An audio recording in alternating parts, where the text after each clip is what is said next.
kita jadi sukacita pasti. Nah, dengan sukacita ini kita sungguh merasakan, kasih Allah itu sungguh nyata. Akhirnya kita jadi mengasihi Allah. Nah, jadi awalnya percaya, kemudian kita berserah, kemudian menghasilkan sukacita. Setelah itu baru kita bisa mengasihi Allah. Urutannya kira-kira seperti itu.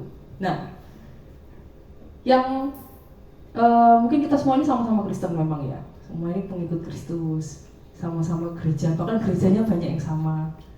Tapi bisa jadi yang kita percaya itu sebenarnya beda. Loh, kok bisa? Bukan Tuhan Yesusnya, tapi apa yang kita percayai. Nah, Bapak Ibu Saudara sekalian, apa yang kita percaya itu, entah kita sadar atau tidak, itu pasti tercermin di kehidupan kita sehari-hari, tercermin di pikiran kita, di perkataan kita, di pengambilan keputusan kita, di pemecahan masalah kita. Yang kita percaya itu pasti tercermin dalam hal-hal tersebut. Contohnya gimana? Contohnya misalnya, dulu saya waktu masih lebih muda ya, masih dulu saya percaya Tuhan itu baik kepada orang-orang yang baik. Kalau kita baik, pasti Tuhan baik kepada kita. Nah, jadi saya berbuat baik. Supaya apa? Supaya Tuhan baik pada saya. Itu waktu itu. Setelah itu, saya mulai bertumbuh ya. Ternyata Tuhan itu memberikan hujan, memberikan panas pada orang benar, pada orang fasik, semuanya dikasih ya.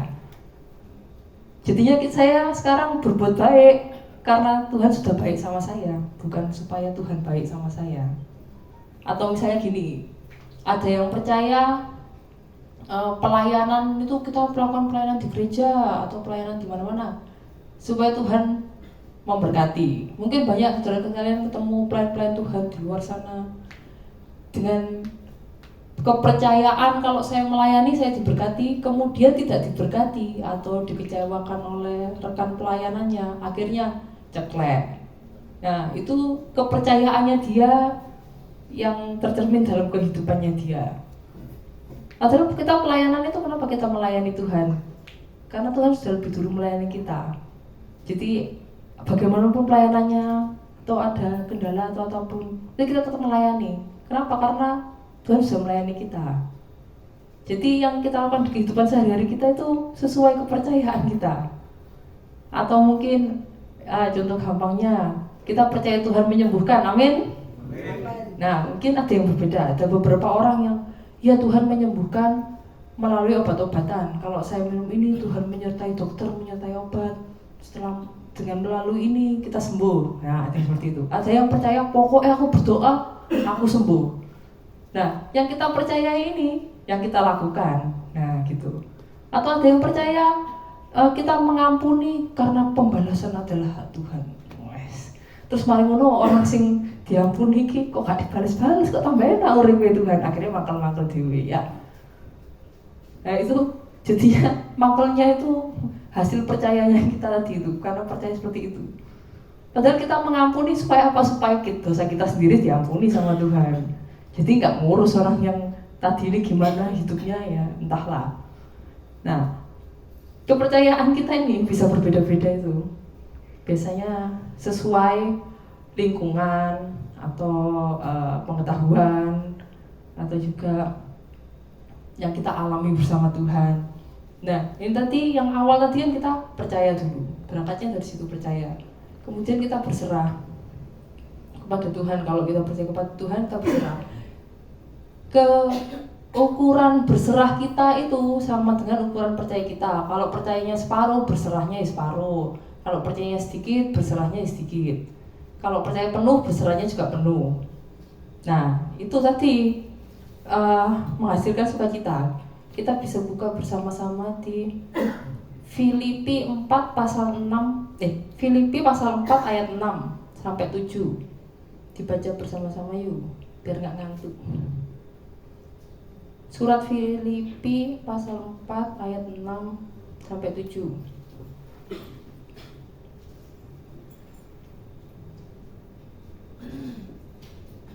Sudah ketemu? Amin. Kita baca bersama-sama. 1, 2, 3. Jangan banyak kamu khawatir tentang apapun juga, tetapi nyatakanlah dalam segala hal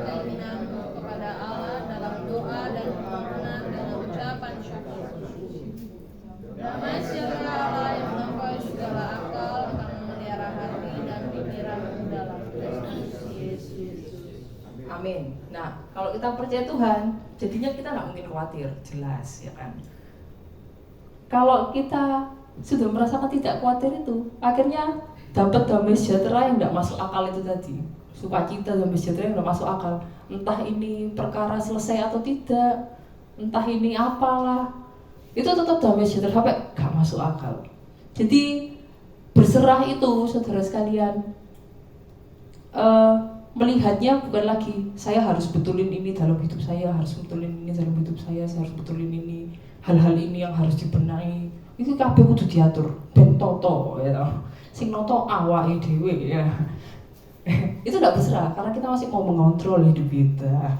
Nah, berserah itu menyerahkan kontrolnya kepada Tuhan. Dengan begitu, Tuhan yang ngatur, apa Tuhan yang membiarkan, dan kita bisa melihat dari sudut pandang Tuhan. Walau tiba iki ya tidak seberapa masalah. Oh ternyata kita dibiarin sakit tidak sembuh-sembuh ini karena Tuhan mau mengajarkan ini. Nah itu nanti menghasilkan damai sejahtera yang gak masuk akal tadi katanya di surat Filipi. Nah kalau damai sejahtera itu sudah kita rasakan sehari-hari dalam kehidupan sehari-hari, akhirnya kita sering melihat campur tangan Tuhan dalam hidup kita, sering melihat pertolongan Tuhan dalam hidup kita, sering merasakan kasih Tuhan dalam hidup kita. Kalau kita sudah sering merasakan kasih Tuhan dalam hidup kita, akhirnya kita bisa mengasihi Tuhan. Yuk dibuka sama-sama lagi di 1 Yohanes pasal 4 ayat 19. Minta tolong Mas Heris bacakan ya, kencang ya Mas ya. 1 Yohanes pasal 4 ayat 19.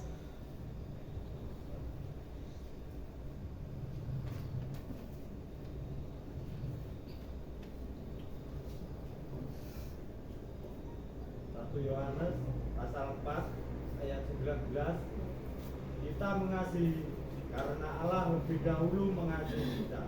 Amin. Nah itu tadi.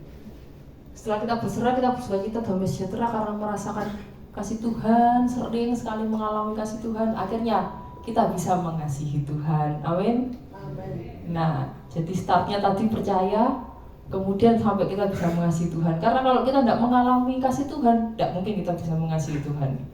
Betul ya? Gak ono opo-opo, enak-enak ini aku mengasihi Tuhan, ya ampun. Gak mungkin, pasti mengalami sesuatu dulu, mengalami pertolongan Tuhan, mengalami hadirat Tuhan, baru kita bisa mengasihi Tuhan. Nah, kita kembali ke Markus 12 ayat 30 tadi. Kasihilah Tuhan Allahmu dengan segenap hati, dengan segenap jiwa, dengan segenap akal budi, dengan segenap kekuatan. Kalau kita sudah mengasihi Allah tadi, karena sering mengalami setiap hari pertolongan Tuhan, segala sesuatu campur tangan Tuhan, akhirnya kita mengasihi Tuhan. Terus kita pasti harus mengasihi dengan hati, jiwa, akal budi, kekuatan. Bedanya apa? Mengasihi dengan hati itu bicara emosi, perasaan, feelings ya. Biasanya kan ada banyak sih, pasti sih banyak orang-orang yang sudah mengalami pertolongan Tuhan sampai nyanyi pujian dikit mewek, nangis, terus ingat Tuhan Yesus baik, saya ditolong Tuhan. Kayak yang sering mengalami mujizat-mujizat kan, sampai disuruh kesaksian, belum kesaksian wis nangis dhisik, sudah terharu karena saking mengasihi Tuhan. Nah itu mengasihi Tuhan dengan hati, kita merasakan saya ini sangat mengasihi Tuhan dengan perasaan kita gitu ya. Itu banyak sekali contoh-contohnya yang sudah dekat dengan kematian, ditolong Tuhan, kemudian akhirnya merasakan kasih Tuhan luar biasa, terus akhirnya dengar pujian dikit nangis ya. Ya. Itu kita mengasihi dengan hati. Terus yang kedua adalah mengasihi dengan jiwa. Jiwa ini apa? Jiwa ini di Perjanjian Lama dipakai bahasa nefes, bahasa Ibrani nefes, dan di Perjanjian Baru pakai bahasa Yunani suke. Nah itu artinya hidup, sama-sama artinya hidup. Bahasa Ibrani nefes itu hidup, di Perjanjian Baru suke itu juga hidup. Jadi jiwa itu yang membuat kita hidup. Bapak Ibu saudara sekalian, kalau mengingat hari-hari kita kemarin, itu kita melakukan segala sesuatu ini kadang lupa Tapi ada beberapa hal yang pas kita lakukan terasa hidup. Ya. Mungkin kalau saya tanya Benjot, ini minggu lalu Rebo jam 5 sore awakmu lapor Jot. Lali mungkin, bisa jadi dia lupa. Kenapa? Karena dia tidak hidup waktu itu, hanya bergerak. Nah, jadi mungkin sehari-hari kita itu banyakan sebenarnya kita tidak hidup, cuma gerak doang. Kita hidup pas kapan? Pas melakukan sesuatu kita, saya yakin di sini pasti beda-beda. Yang merasakan paling hidup itu pas ngapain? Saya merasakan paling hidup itu kalau pas di gereja puji-pujian. Kayak ingat terus sampai 3 minggu lalu WL-nya ini puji-pujiannya itu saya ingat. Soalnya saya pas itu benar-benar hidup gitu ya. Nah, mengasihi Tuhan dengan segenap jiwa itu berarti apa-apa yang berhubungan dengan Tuhan, kita pasti merasa hidup waktu itu. Entah itu memuji Tuhan, entah itu membicarakan firman, entah itu mendengarkan firman, entah itu belajar baca firman Tuhan. Pokoknya berhubungan sama Tuhan itu pasti kita berasa hidup gitu, semangat gitu ya. Atau ada yang selama ini mau berbuat apa-apa enggak kerasa hidup, cuma gerak doang. Tahun lalu bulan Januari tanggal 29 jam 4 sore ngapain? Lupa. Gak urip soalnya masih cuma gerak doang. Kalau kita ingat memori-memori kita, memori-memori masa lalu, yang paling kita ingat itu pasti pas kita merasa hidup. Entah itu pas seneng-senengnya liburan, atau pas lagi marah-marahnya sama seseorang. Pokoknya yang saat-saat itu tuh pasti hidup-hidupnya kita gitu ya. Mengasihi Tuhan dengan jiwa itu juga mengasihi Tuhan dengan segenap hidup kita. Kalau kita mengasihi Tuhan, pasti yang berhubungan sama Tuhan itu membuat kita hidup. Ya, nggak mungkin angop pas puji-pujian namanya. Atau pas doa bablas tiduran aminnya pagi gitu. Doanya jam 9 malam, aminnya pagi. Itu saya terlalu terbawa hadirat Tuhan ya. Mengasihi Tuhan dengan jiwa, segenap jiwa itu pasti kita merasa hidup waktu kita melakukan kegiatan-kegiatan yang berhubungan dengan Tuhan Yesus.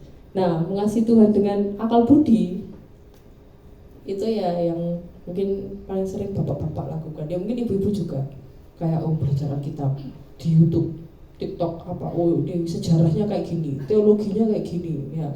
Atau ini dari sisi psikologinya seperti ini, belajar tentang Alkitab itu akal budi.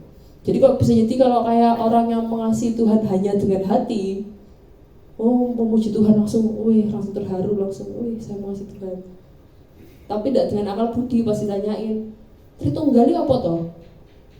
Iku. Saya tak telepon pendetaku.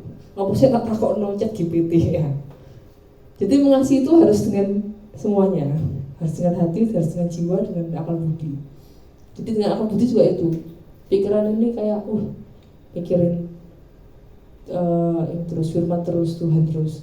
Nah tuh cari-cari atau baca Alkitab terus. Baca Alkitab gak sok mandek aku. Padahal sepasal tok lho dina iki karepku. Kan sok 50 pasal lho. Ngawur sehari sok ayub mari. Nah, itu mengasihi Tuhan dengan akal budi kita. Yang terakhir kita mengasihi Tuhan dengan kekuatan.